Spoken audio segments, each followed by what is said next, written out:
Welcome to Baseball Biz on Deck. I am Mark Carbett, your host, and with me today, I am very fortunate to have Miss Lindsay Ember, and we're talking about a fantastic person who played in Oregon for the Anaheim Ducks, but even more so, she's in my life, or certainly in my head, almost every day with Close Call Sports. Lindsay, I mean, every morning I wake up, I go open up YouTube and say, what has Lindsay got to show me what happened with baseball yesterday? How you doing? It's been an interesting few weeks. You know, I know you got some stuff going on, trying to still get some things resolved with our friends at YouTube and MLB. And I won't go much into it, but I know I keep thinking about Rob Friedman too. Took a while to get that all worked out. I hope all that goes smoothly. And I want to remind folks they can support you like I will by the end of the show. With got to make sure get the checkbook out there at least. Now, wait a minute. If I do Close Call Sports, folks, if you haven't been paying attention, is a great show on YouTube where Lindsay dissects different plays of the game, usually from just like the night before, at least within the week. She looks from an umpire's perspective. She starts with the rule book. So when it comes to, she's a purist and make sure that the game is being told the way it should be or played the way it should be. And that umpires, let's say either hoorah or ooh on some of the calls. So looking at that, and Lindsay, again, where would I, if I want to support you, where'd I go? At this point, people have asked, how can I get involved? There are several ways to do it. I finally have a Patreon, which you would think would be my username on Patreon would be Close Call Sports, but it's not because I used to have that and then I forgot the password. So that's out. So now it's just Lindsay715, which is super weird, but okay. And we can, for one-offs, I'm on Buy Me a Coffee if you want to just donate a one-off, or the YouTube channel itself offers memberships to the channel, which go on to help us. I mean, there's different ways, right? Pretty much just go to closecallsports.com. There's probably a link to do something there. And if not, you just go to the channel, and in each video description, there are a whole bunch of links to different places. I encourage everybody to go ahead and support Lindsay as well. Now that I've done all that pumping up about all that you do and make sure we're going to take care of you. Well, I've been looking at some recent things that you posted online with the different umpires. And let's see, what was one of the most recent ones? You were looking at, I'm trying to think, which was it? Oh, Tommy Pham. Tommy Pham coming in hard to home. Looks like that the third base coach gave him going in Tommy at a time. It didn't make any sense to do it. And Tommy is very vigorous about how he takes a base. Can you illustrate to us how that play turned out? Yeah, this is a sacrifice fly.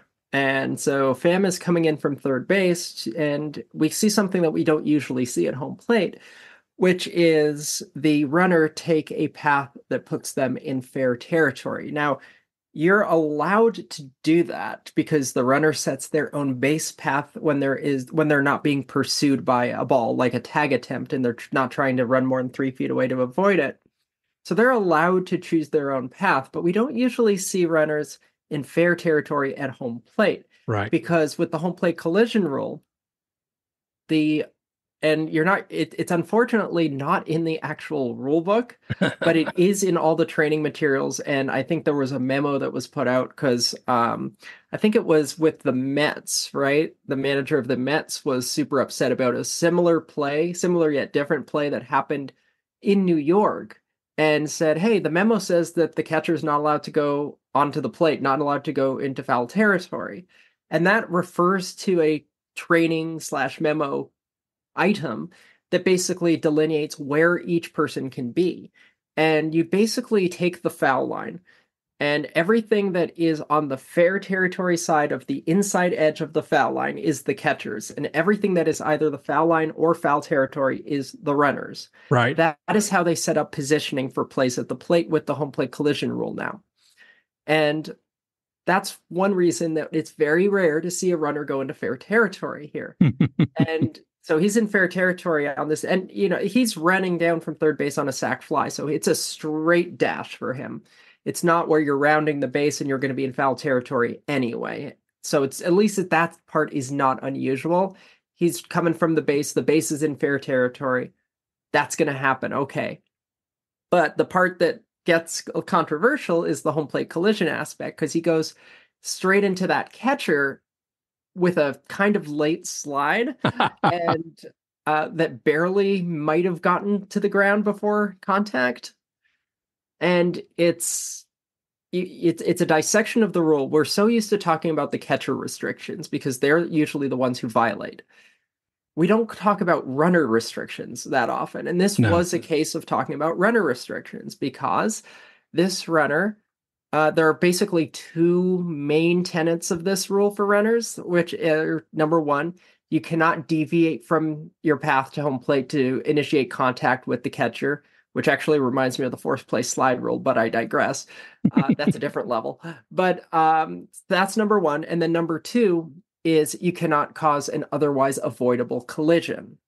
And in this case, I didn't have a deviation from his path because his path was in fair territory. So he would need to go through that to get to home plate. That's not a deviation. But this is considered an unavoidable collision with the catcher because of that, not in the official rule, but in all the memos, part about fair and foul territory and who gets what.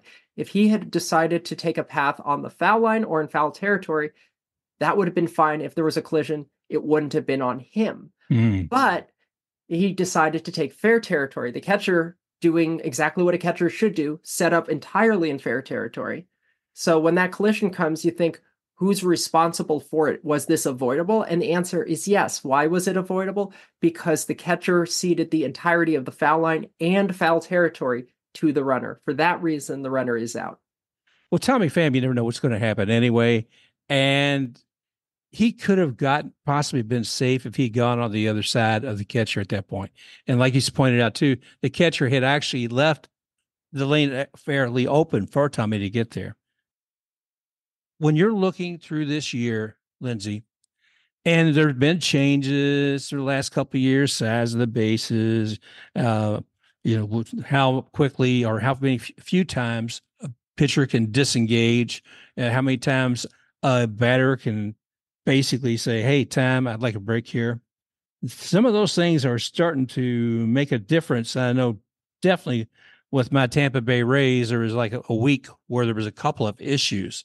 And I got to tell you, because I was curious, when we talk about mound visits, I was wondering if when I see a mound visit, I thought, well, if a catcher goes out there unsolicited to the pitcher, that's still a mound visit. And my mindset was, oh, it has to be a coach going out there. It has to be something else. But if the catcher decides to step up and walk out there, bang, that's one of the four that's gone. Is that correct? Yes, that is. There's a really funny video out there. I don't remember which catcher it was, but the pitch clock's about to run out, and the catcher thinks, "Aha! I can circumvent this violation," and he sprints out to the mound to get a mound visit in there. And it's like, oh yeah, no pitch clock violation. You're taking your mound visit. That's fine. Now the one with the Rays, Kyle Snyder came out there, and they were out of mound visits, and that particular one. The Rays realized that was probably going to be a problem. So they put another pitcher in to start warming up while there's discussion about whether or not they were going to have to pull the pitcher that was on the mound at that point. At that point, the Rays pitcher had already, he had already faced three batters. So logistically, they could have pulled him out without a problem. Right. Yeah. So the way that this works is when you are out of mound visits, this is rule, 510M4. I have it here somewhere. Here we go. Speaking of the rule book, right? 510M4. A manager or coach who crosses it says 2011 in it, but I somehow have put in last year's rule book. So I haven't seen two words that come in the bigs for a while.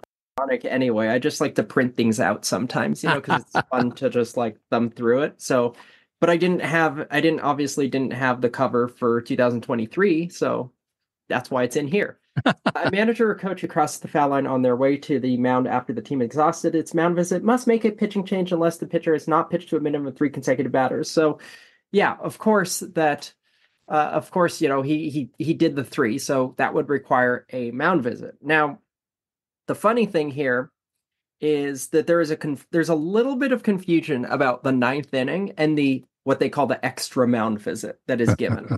They think that, oh yeah, the ninth inning comes around, we're out of mound visits, and that means that the umpires will just give us another one in the ninth, which is kind of a dumb rule, but that's what people think it is. And no, that's actually not what the rule is. The rule states that the only time that they're going to give an extra mound visit is specifically if the catcher and the pitcher have a cross up in signs or pitch com or whatever.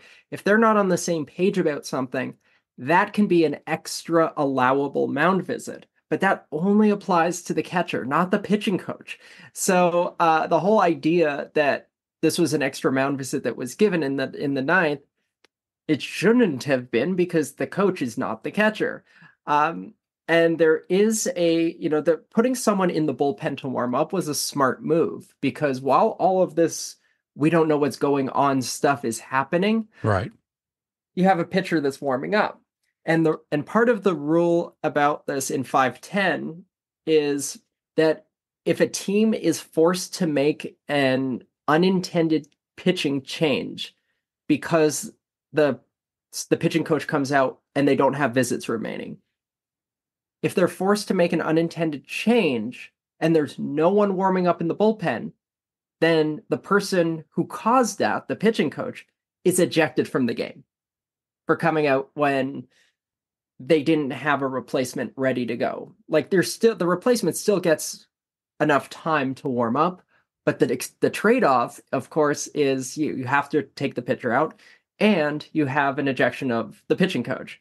So by putting someone in the bullpen, that actually sort of got them around the rule because Right. the way the rule is written is the penalty of an ejection does not apply until the umpires actually dole out the penalty of forcing a pitching change.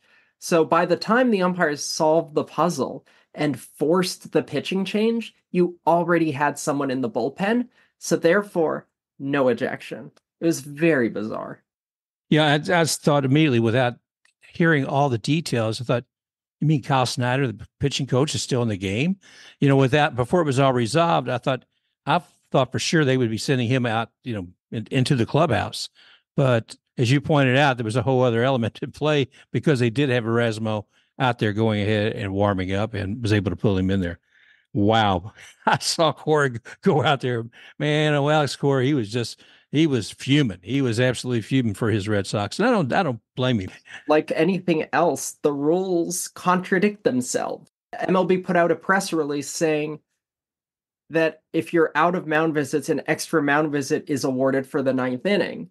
But the rule book doesn't support that for anyone except for the catcher. So it's very confusing when you have two sources, which are the same source, it's Right. the league itself, saying very different things about the same play and rule. Yep.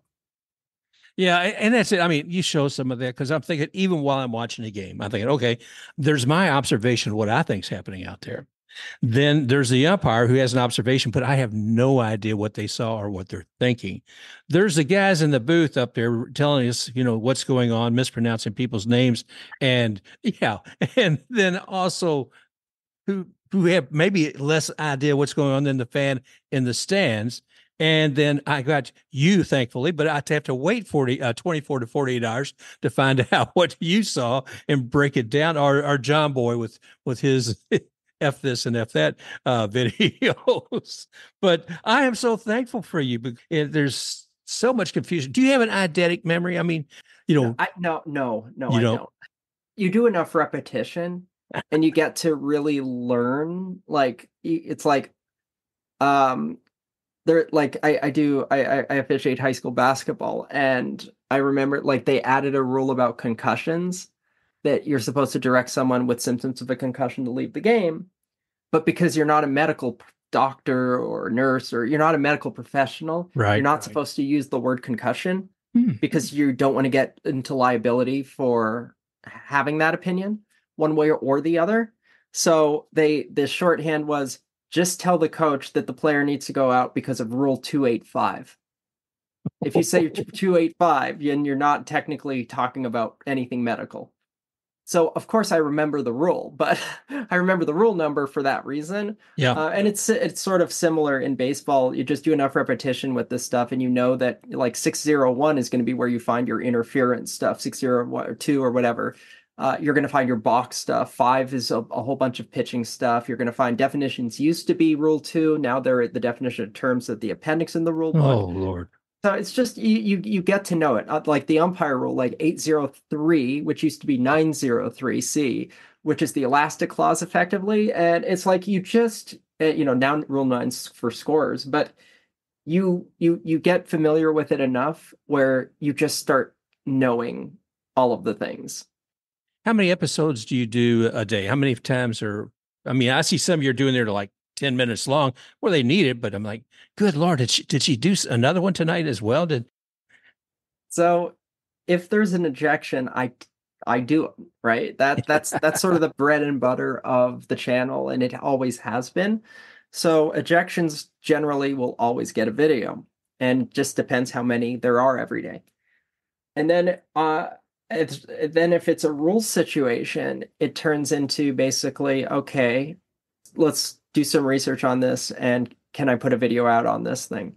And a lot of times ejections get in the way of rules videos that I want to do, and it's just like I find that there are ejections where I very much understand the whole thing. Like I see the manager, I see your point, the umpire, I see your point. I understand how that happens.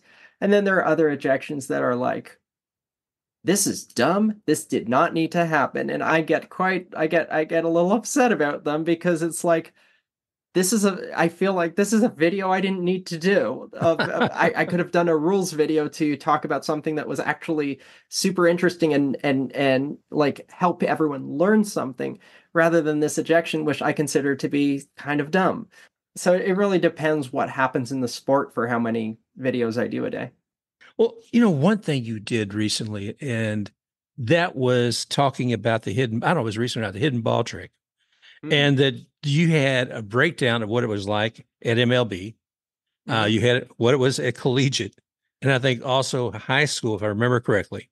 And by the way, thank you, because you did a great job of showing me the mound and showing the perimeter that each one allowed a pitcher to work at. Tell us a little bit about the hidden ball trick and what. Yeah, this was a college game. It was Clemson, and I think they were playing Coastal. I'm not sure their opponent, but in any case, there was a sacrifice bunt. The third baseman picked it up, threw it to first base. They got the batter runner out, and the other runner advanced to third. And as we're changing the batters, we get a new play going and all of that. The third baseman takes the baseball or retains the baseball and keeps it in his glove pocket, hidden away from the view of the runner, who may or may not have been paying attention, and goes and stands around third base just next to the runner, and the pitcher is standing somewhere on the grass behind the mound. And as soon as that runner takes a step off the base, we get a tag. And that's an out because he had the ball. And the fun thing about this is each level treats it differently, right? On what you can and cannot do. Because in college, this pitcher being off the pitcher's mound on the grass is what made the play legal and made it work. Because as soon as the pitcher goes onto the mound in college and they don't have the baseball, it is illegal. It's a balk. So it's very dependent upon people knowing the rules for the level they're at. Because in high school, theoretically, the pitcher could go onto the mound without the ball and be okay, provided that he was more than 5 feet away from the pitcher's plate, which again depends on the size of the mound, I suppose, because I guess there could be theoretically some mounds where the 5-foot radius puts you onto the grass. I don't know. Just there's so many variables to the field, so that's why high school went with 5 feet as opposed to the dirt or something. And then professional baseball is the most permissive. The pitcher can go on the mound. and do everything except be on the rubber or astride or straddling the rubber. You can't simulate being on the rubber. So it depends on what level you're at to know what you can and cannot do. There are some rules that are like this where they're different on all three levels that I might as well talk about that because we have people working all three and watching all three levels that want to hear the rules differences. The one thing I didn't mention in the video was I'm not so sure that that hidden ball tricks can work as much anymore in like Major League Baseball, for instance, because the pitch clock would prohibit the whole cat and mouse game that goes Oh on yeah. with waiting for the runner to get off the base. So you could really put yourself at jeopardy of getting a violation if you're dedicated to the cause, so to speak. And if you're a runner, it's very simple. Know the rules of the level that you're at and don't leave your base until the pitcher, I wouldn't even say gets on the mound. I would say wait for the pitcher to get on the plate, the pitcher's Yeah. plate, because all levels require the pitcher to have the baseball in order for that to happen. Shouldn't the runner be able to look at one of the umpires and see whether or not that the ball is dead and the next play is going on? Shouldn't there be something going there? If even if nothing else occurs to them, shouldn't they be able to say, "Oh, well, what should they be looking for there?" That's what I always feel for like when a person misses a base is don't give it away. As an umpire, you're not supposed to give it away. Same thing for a hidden ball trick. You're not supposed to give away where the ball is or where the missed base is or something like that. And that conflicts, of course, with the general instructions to umpires in the book that says keep your eye everlastingly on the ball. But Mhm. that's a side point. You're not supposed to give it away. But, and I think it's like this for other sports too. If you look at the official, number one, it will tell you that will probably tell you what's going on. Mhm. But number two, because things move so quickly sometimes, that could be a detriment as well. So it's not exactly the most reliable way of doing it. This is like the backwards way of like if you have a 50-50 out of bounds call in basketball and you don't know what's happening and you just wait a second and you see all the players are going that way and then it's like, okay, I guess we're going that way. This is like the reverse of that, but it doesn't work the same. Oh, I love it. I again, I encourage everybody to go to see Close Call Sports on YouTube, and you get some great stuff on there. Plus, even with this particular thing we're talking about, the hidden ball trick, you give a very good graphic representation of what that looks like for each, whether it be high school, collegiate, or pro. So that's really cool. I like that too. Do you have a Hall of Fame of ejections? Do you have, let's say, these are the ones and I look across history, or I look over the last few decades, and you say these are the ones. Can you tell me any? Oh dear. Or even this So, year? well, what we do every year, we do our postseason awards. The awards that we do every year is the ejection or the ejections, one or two of the year. So, for instance, let's see, I've had well, let's see, 2021's showing up first, so I guess I'll talk about that one. Tom Halley and Andy Green, Jeremy Riggs, Luis Rojas. I don't know why that one is showing up first, but every year we do postseason awards for ejections, as well as just we do. Let's see. Here's the list of the awards we give away. We obviously the umpire of the year is the best umpire of the year, right? Um, then we have the ejections of the year, promising umpires of the year, Bernie Scara, honorable umpire, fill-in umpire, most improved umpire, crew chief of the year, most disappointing season, which we don't give as often. But so yeah, so last year's ejections of the year were Doug Eddings and Dave Martinez, and that was the one where Dave like got down and was like on the ground flat over like home plate, seeming like I think the pitch is in the dirt, you know. Wow. And then the other ejection of the year was Laz Diaz and Aaron Boone, and that's the one where Aaron Boone did Laz Diaz's strike three mechanic. So, um, Classic. yeah, this year, you know, one of the ejection for the year's candidates, I don't remember exactly what, I just remember that the ejection was probably bad. And people seem to really like the result of the eject, like the argument or whatever it produced. And it's like, I don't like when ejections of the year are for like incorrect calls. That's not I feel that that's sort of like not the goal, but Yeah, you're not trying to, not looking for a reason to diss an umpire. I it's mean, entertainment at the end of the day, I suppose. that's it. Now, I think a lot of folks did get a tickle out of seeing Aaron Boone get tossed when somebody in the crowd behind him was shouting, and the umpire thought it was Boone giving grief to the umpire and said, "Hey, Boone, you're out of here." And it's like, "Hey, Yeah. no, it's this fella." When I first looked at that, and the umpire there was a hot mic, and actually he said it out loud, which is kind of bad. I don't care who said it. Ooh. That's kind of bad. Like you should. There is one valid point regarding that ejection, that the manager is in charge of the team. Right. And specifically, the bench coach is in charge of the bench. That's what happens. And if you don't know any better, should start with the manager, and if there's someone else to go from there, then do it. But there is something to be said about that. That is more of a situation that happened in, I think it was Cincinnati. Yeah. Where the umpire, I think it was Ben May, ejected someone from the dugout, but didn't know who. And I was like, this was like an Aaron. I thought everyone thought immediately of Boone Wendell step once that happened, and I looked at it and I was like, well, this is not Boone Wendelstedt because it's not a fan. First of all, it was someone in the dugout. We have video of someone in the dugout doing something. I don't know if if it needed an ejection or not, but they did something. So at least we had video of someone in the dugout doing something, as opposed to Boone not doing anything and no one in the dugout doing anything, and a fan clearly being the one who said something. Yeah. So that's the Cincinnati one. And what ends up happening with that Cincinnati ejection is the umpires don't know who exactly.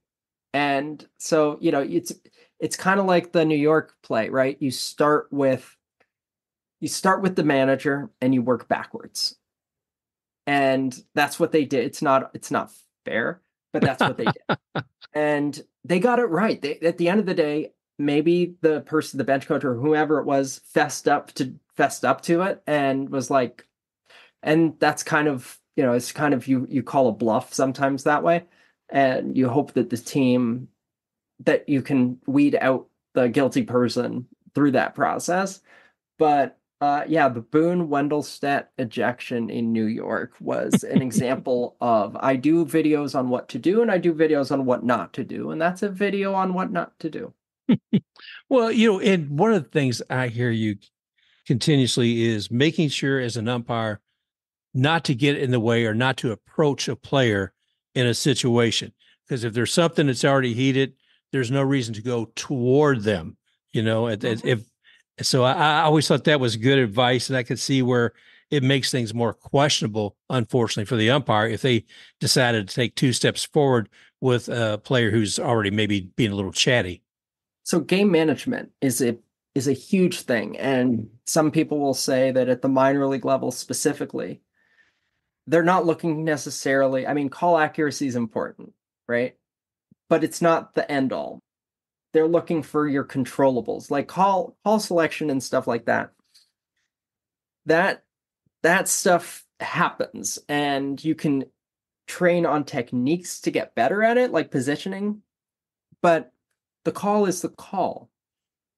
What is the controllable while you're learning how to get the call right, so to speak, are fundamentals of positioning, of timing, and especially of game management. Some people will say game management can help promote you in the minors because that's so important. Because theoretically, like there was an umpire in the majors that was one of the lower plate scores year in, year out, but he was so popular with everyone because he knew how to manage a game, and he would get primo assignments because of it. His numbers were not as good as a lot of people who didn't get those prime assignments. And it's because the game management was so good. Because if you can get people to buy in, even if you get it wrong, then it's okay somehow, because things are moving smoothly and everyone thinks that they're getting a fair shake, even if the call's technically wrong. So part of that is absolutely, if you're going to game manage and you want to keep the game fair and flowing and try to keep people calm and all of that, don't look for confrontation. It's not that weird of a concept, but when you're in the heat of the moment, maybe you do seek those things out, because that's just how that gets when everything gets hot. But I just, like, not even 30 minutes before we started our interview, I just did the Bacchus Schilt ejection from San Diego after the game was over, when Cronenworth took a called third strike that was off the plate. Not the most egregious call that I've ever seen, but game situation, it ended the game. Yeah. And it was incorrect. And in San Diego, you have the Padres dugout on the first base side. You have the umpire's room that is the tunnel to get there is like next to the visiting dugout on the third base side. So the umpire could have easily walked to that third base tunnel area instead, because he had a 50-foot head start on the Padres manager, because the dugout's right.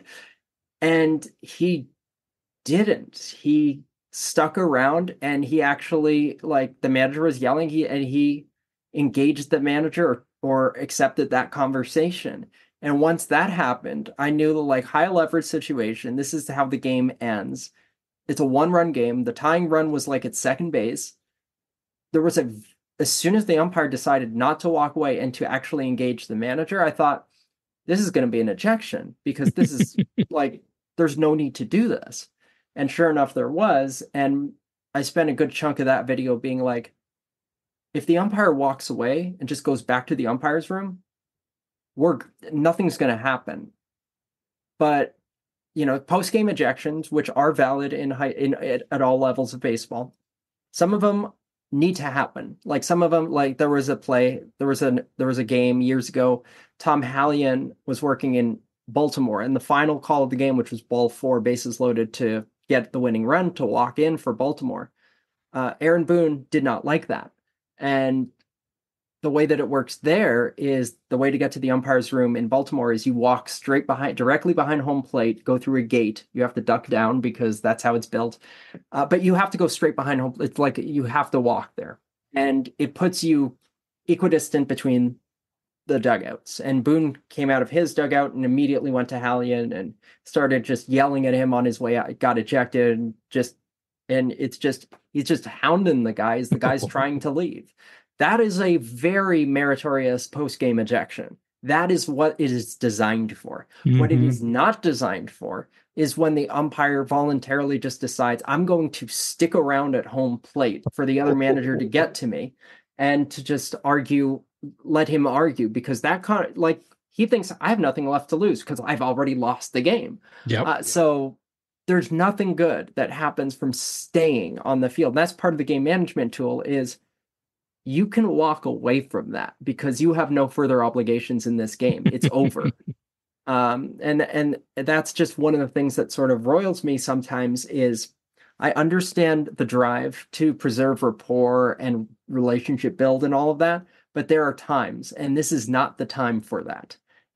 There's a reason that umpires, like umpire interview post games, when the pool reporter gets sent in, there's a mandatory 15-minute cooling off period. And the reason for that is that, twofold. Number one, the umpires need to catch their breath. But two is, emotions are going to be charged right after the game. Right. Things are still percolating.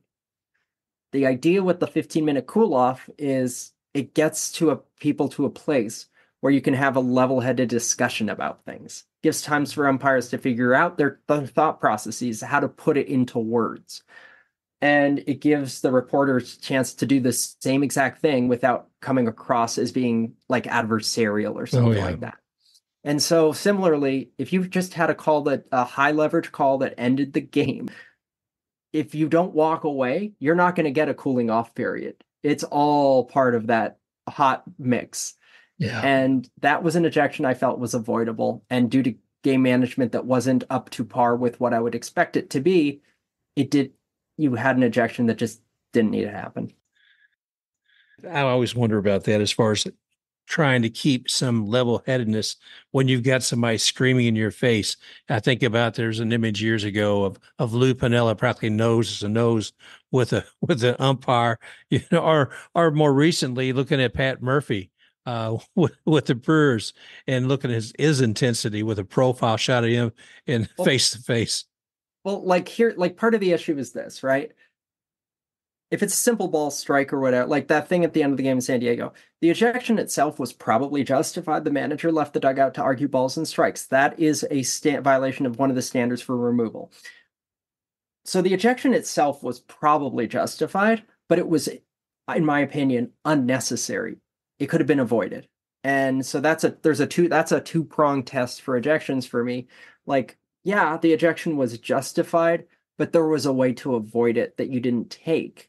And when we evaluate umpires at lower levels, that's a lot of times some things that we'll look at is if technically correct is one thing, but you don't need to do it every time. Gotcha. Yeah. So I looked at the Pat Murphy. There was one play. What was it? It was the backswing contact, the unintentional backswing contact play in Milwaukee, where Ryan Addison was the plate umpire, and as soon as the batter's bat on the backswing hit the catcher's head, and the ball went away, and some say the ball went away before that happened, which is I think that's correct.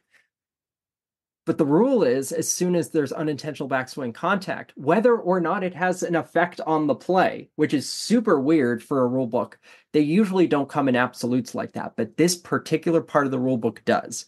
As soon as this happens, you call a dead ball. That's how the rules are written. It's not about interfering with the throw, because it's not interference. The rule book is very clear that unintentional backswing contact is not interference. So the test that we do for interference, who did the player interfere or impede? In order for interference to happen, you have to interfere with someone, right? Right. That test does not work for unintentional backswing contact, because unintentional backswing contact is not called on the interference. It's called on the contact. So it's just little nuances in the rules like that. If you don't know the rules, which a lot of managers tend to not exactly know the rules, then you're going to get arguments. And I always find it's very difficult to talk to someone who doesn't know the rule. And if umpires are mic'd up, sometimes a lot of conversations with a manager about a weird play like that will be very much like the umpire explaining the rule to the manager who doesn't buy it. Right. And it's like, well, you're arguing with the rule book now, which is kind of a move. It's a decision. But I look at a lot of these plays, and the rule book, I tell people, open up the rule book, a PDF, as it were, Control F, and write common sense. And you're not going to find any responses for that. There is no common sense in the rule book. I like that. I have one more question for you. And that is, once we see the robo-umps, we see the Quest Tech or whatever that's measuring and calling the balls and strikes and not the umpire, do we think we'll see less ejections? Who's going to argue with the machinery that in some server somewhere? Like we've seen some robo-ump ejections in the minor leagues over the year or two or whatever it's been that they've been testing it. People will still argue just to argue. In the Atlantic League, one of the first ejections it was TrackMan back then. Right now it's Hawkeye. But one of the first ejections in the Atlantic back when they first started doing it was Frank Viola. And his argument was the umpire called a strike that looked like a ball, but the computer said strike, so called it a strike.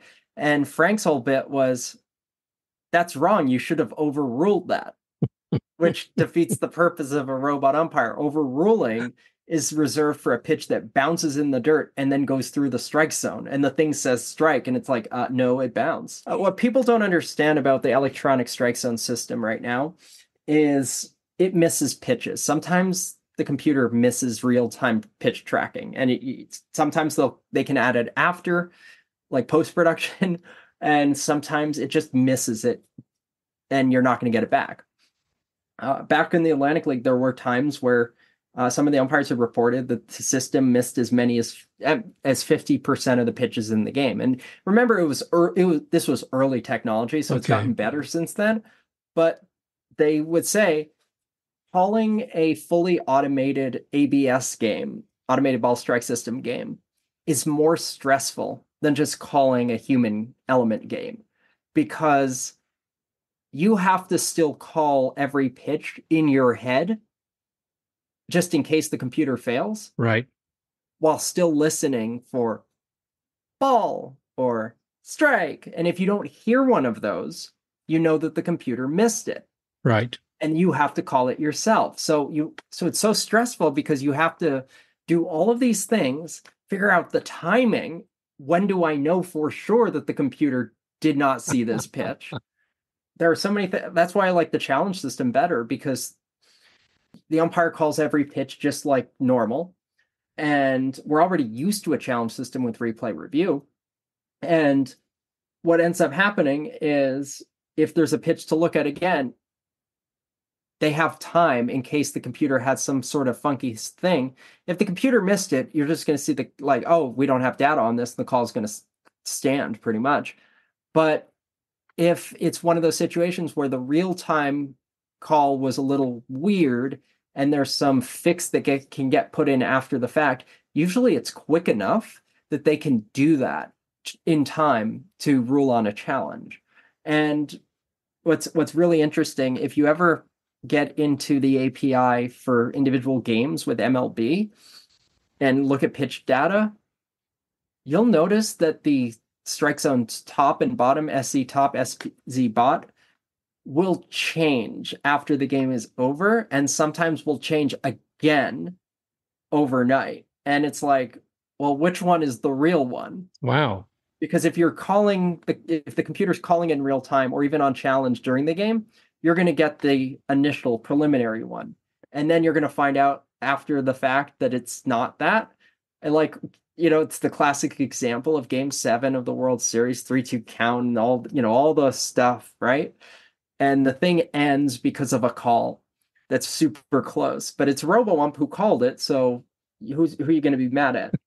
And then you find out the next day, due to post-game processing, that the numbers changed, and actually that was the incorrect call. What can it do? Well, that sounds like it'd be a very interesting time when it finally makes it to the MLB show. Yeah, what people don't realize is that it's Hawkeye. It's the same technology from tennis, kind of. And the tennis one is easier because you're looking for a ball hitting a surface, and it's just one plane. And that's kind of, they know how to track that just fine because you're looking for that data point. And you're not when you're watching the challenge replay or whatever, you're not looking at what happened. You're looking at a simulation of what they think happened, their best fit, their best guess, which may or may not be the 100% truth. But as long as there is buy-in and everyone accepts it as the truth, then it will succeed. Even if it's not accurate. That goes the same thing with human umpiring, by the way. If everyone buys in and accepts it, it will succeed, even if it's wrong. And that's the same exact thing with Hawkeye. In baseball, you have 3D, and you have complicating factors. Like in tennis, you're just looking at ball and ground, and there's a painted line, and all of these things can be easily mapped. In baseball, you're looking at a ball in a 3D space, which is variable based on the batter's height and how they stand, because even if you have two 6-foot tall players, they could have different stances and thus different strike zone heights. And you have a complicating factor of the batter trying to maybe check his swing or doing something with the pitch. The tracking technology can sometimes confuse the ball and the cup of the bat because it's a similar circle type image. You get some complications like that. One of the ways they fix that and it's not the best, but they try, is to capture pitch data somewhere in front of home plate, 10 feet, whatever it is these days. But they capture it like some distance in front of the plate. And based on variables like spin and break and all of that, they simulate Oh where the ball gosh. most likely would have ended up. Right. And that becomes what you see. Oh my gosh, Lindsay. Geez, my knees. I want to go back to just kicking the robo umps to the side of the road because yeah, I'm sorry. But yes, I feel like I'm watching the show instead of a game then, meaning the video game, the show, and it's being all predicated there by a computer. So I'm fight computers enough in my life, as you've seen on this show earlier. Can't get poor Matt on because of my incompetency. But anyway, I want to come back and say thank you for everything that you're doing for all of us fans and helping us enjoy the game, not just while we're watching it, but the next day and giving us some insight. The one thing that drives me nuts is as a fan, you don't know what's going on. You don't hear everything being called by that umpire. If there's a discussion down there for 10 minutes and you don't know until you get back in the car and listen to the radio and maybe they got it right. That's why I am so thankful for you because I know that you'll cover some craziness that's happening every day out there and we get to enjoy it. So I'm going to encourage everyone to once again make sure they're watching Lindsay on Close Call Sports and make sure you support her as well. And tell us again how they can support you. Yeah, just go on to any of our videos. The YouTube channel is called Close Call Sports, so it's pretty easy to find. The website is closecallsports.com, so that is also easy to find. And then from those places, there are various links to like Patreon or Buy Me a Coffee or our Very Discord server, which is a very fun community to be in because you get to chat real time with other baseball people trying to figure out what's happening in each game. You learn umpiring techniques because we have umpires on that Discord who are some of our fans too, and it's a great place. We have people who just start out at becoming umpires to learn how to officiate the game, and they ask questions and people answer them, and it's a really lovely time. So, and you can make video requests through there too, and I see them, I look at them. So there are many ways to get in touch. All right. Well, great, Lindsay. So again, thank you for all you're doing. And I'll make sure that I'll include all this in the show notes about where to be able to access all that. So thank you very much. Continue what you're doing. And my goodness, I can't say enough. I enjoy everything you're doing. So keep it up, kiddo. Thank you. Well, thank you, everybody, for joining us today here again on BaseballBizOnDeck.com. You can find us there, of course. You can find us Apple Podcasts. You can find Spotify, iHeartRadio, and everywhere else there's a podcast. So thanks again, everybody, and we look forward to talking to you all again real soon. Special thanks to X-Take RUX for the music Rocking Forward.